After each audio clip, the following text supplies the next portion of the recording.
Yes, I'm Ormandy from Google, and this is my talk. So basically, I'm going to be talking about some ideas that we've been using in exploring at Google to do with fuzzing.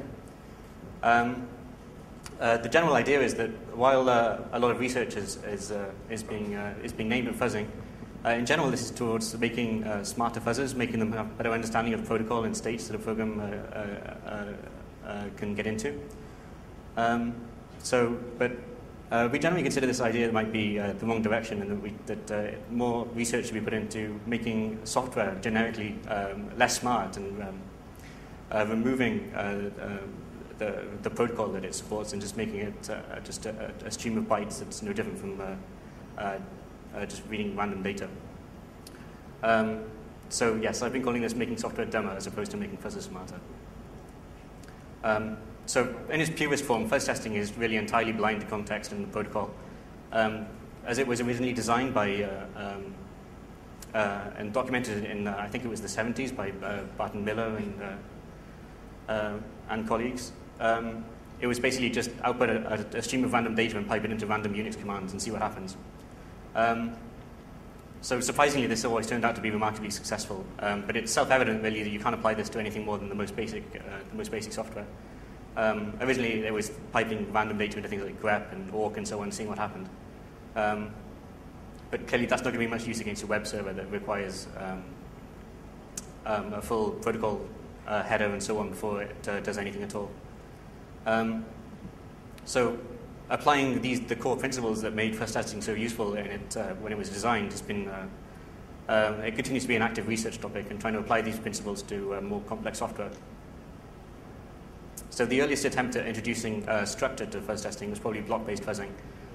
In using this system, you basically define data structures that the protocol understands or the program will pass, and these are called blocks. And then the fuzzer will basically assemble blocks in a random order, or mutate them, or break whatever rules you've defined.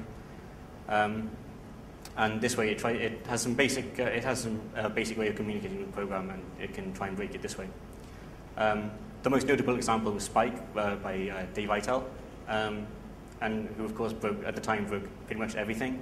I think he's most famous for probably the Microsoft RPC stuff, and also IIS and some of the things. Another way of extending fuzz testing to apply to more complex protocols is model inference-assisted fuzzing.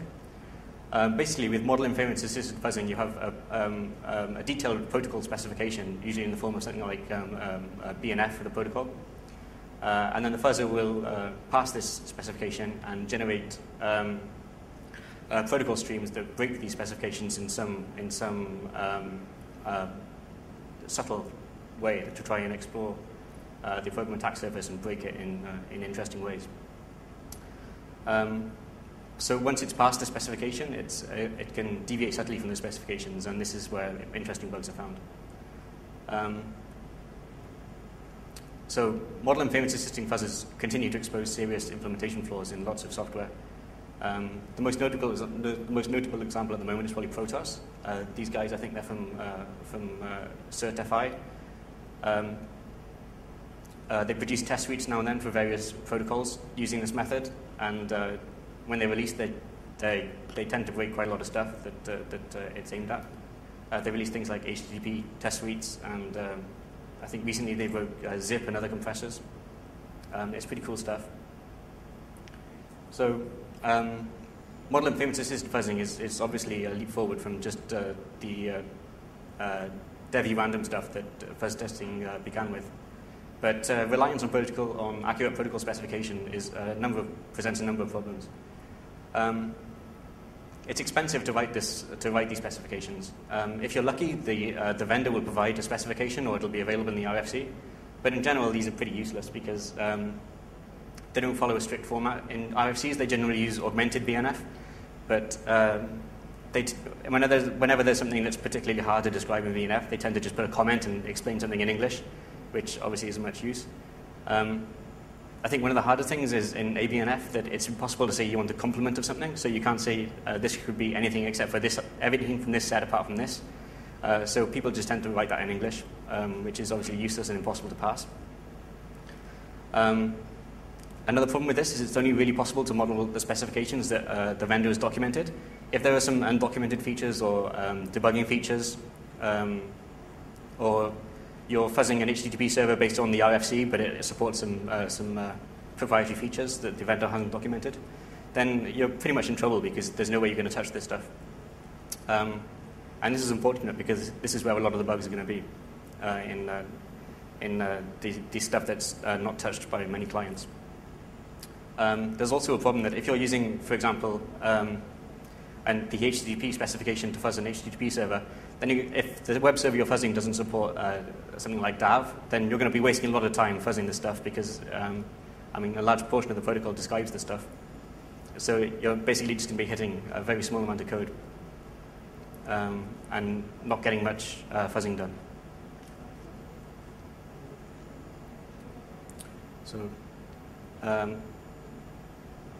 So a possible solution to this has been the introduction of feedback-driven fuzzing. So feedback-driven fuzzing attempts to monitor the application as you're fuzzing it and learn which parts of the code you're touching. So this is really cool because you can basically see what kind of coverage you're getting at runtime, and the fuzzer can make some decisions about what kind of code to touch. If it can see it's going down a particular path, it can try and continue down this path to reach some leaf node or something like that. So most implementations that I'm aware of will either use things like f-instrument functions in GCC, which is a nice feature that allows you to define callbacks when new functions are called. It installs this at compile time, so that whenever a function is called, it'll call your callback. Or using, alternatively, you might use DBI, dynamic binary instrumentation. So at the moment, there are 3 major DBI frameworks in use. There's PinTool from Intel, which is some pretty cool technology, but it's available for Linux and Windows, but unfortunately, it's proprietary. And Dumber-00, which until recently was proprietary, but then I've released it under a very liberal license, which is pretty cool. And it's pretty exciting stuff. There's also libvex and valgrind from Julian Seward from the valgrind project, which because it's open source, it's quite useful on Unix platforms, whereas the only other alternative was Pin or Dumber-00, which were proprietary until recently. On Windows, it's also quite popular to use homebrew techniques, which is generally write an IDE script to spit out basic block boundaries, and then insert software breakpoints at runtime, and then just use the wait for debug event thing that Windows provides. It does the same job, and it works. And it's also it generally performs better than DBI as well. So if that's something you're interested in, it's quite useful. Some notable examples of feedback-driven fuzzing: Bunny the Fuzzer by Al Kamtov. He used f-instrument functions from GCC, and EFS from Demott, which is an evolutionary fuzzing system, I think.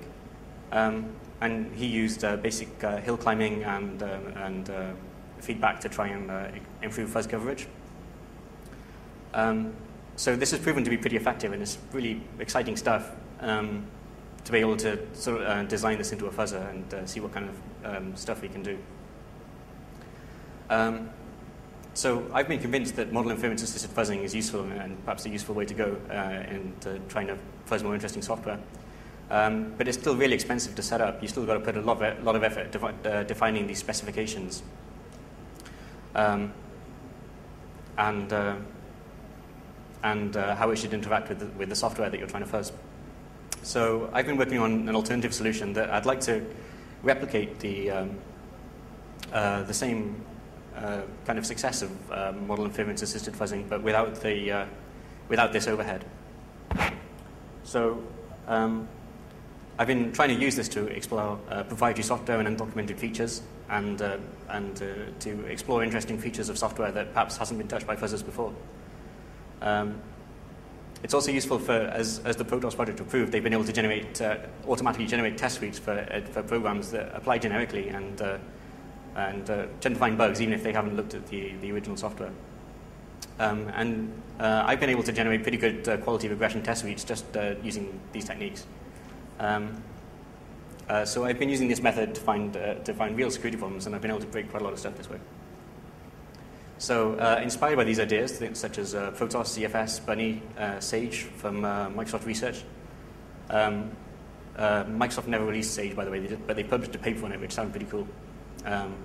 It's pretty much required reading if you're interested in sort of the future of fuzzing.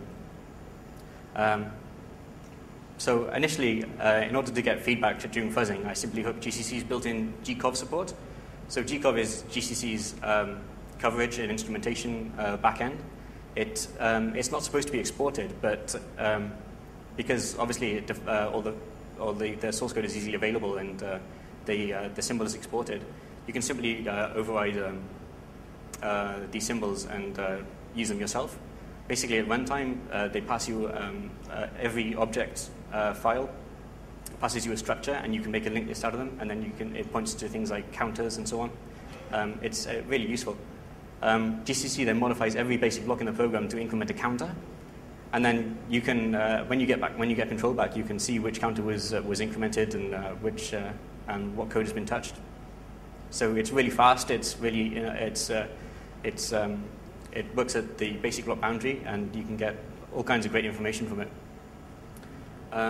So this works, and and I found it perfect for my use. But unfortunately, the drawback is that it'll only work with software that I've got the source code for, and it's mostly pretty Unix specific. You can use it on Windows as well. GCC is obviously available for Windows, but the support is pretty limited for some of the stuff. And so, as the DBI frameworks are cross-platform, I basically get Windows support for free once I've implemented this code. So I've been able to apply a lot of my ideas to Windows as well, even though I'm pretty much a Unix person. Because I use these cross-platform DBI frameworks, I could get these to work on Windows very easily. So the idea that I've been starting with is called corpus distillation. So inspired by the idea of inference-assisted fuzzing, corpus distillation basically is an idea to try and rebuild the protocol specification just by observation of the software. So the realization that brought this on was really that if you consider any program or any input to be basically just a set of elements from the universe of source code lines that make up the program, then you can define any input as a set of these lines, like the input, the blocks or source code lines that it touches as it's processing this input. So you consider using this idea, you consider that the input X is basically just a subset of lines from the program that you're executing. And then we can apply some interesting set theory to this and do some cool stuff with it. So Sage from Microsoft Research, as I mentioned before, had some similar goals to this. They also wanted to generate test suites, but they approached it in a much different way. They basically used constraint solving to try and rebuild how the program was working, but I wanted to avoid this. I'll explain why later. So basically, if this is my pretty rubbish diagram, if the program that executes these lines while you're processing an input, then we consider this input basically the set of those lines, and the contents of the input don't really matter. It's just a set of octets, and who cares what they are? All I need to know is that when the input is decoded, these lines are executed. And yeah, now I can use simple set theory to manipulate the corpus in interesting ways. So basically how I did this was, my technique was basically to collect a lot of samples from the public internet. So obviously Google's in a unique position in that we can do this very quickly because we've already got large crawling infrastructure. But obviously that's kind of cheating from my perspective, and that wouldn't be much use to anyone else. So I implemented my own crawler. That's just needed to use simple LWP simple, and using the public APIs that Google exports, so anybody could reproduce this. So yeah, I envisioned small-scale crawling of the public internet to collect a sample corpus. So one of the first things I wanted to test was HTTP responses. And so I did this just by requesting pages from public HTTP servers and collecting them, monitoring how these affected various web browsers or clients. I started with Internet Explorer because at this point I just got cross-platform support to work. And straight away I found some vulnerabilities. These happened to be some very old bugs that had existed since, I think, IE3, IE4, and they still existed in IE8. And even though that numerous people had published attacks that were against Internet Explorer that had used HTTP fuzzing, nobody had found these bugs, even though they were pretty trivial. I explain the reason for that in a minute. But using this data that I collected, I was able to infer data about the protocol being tested.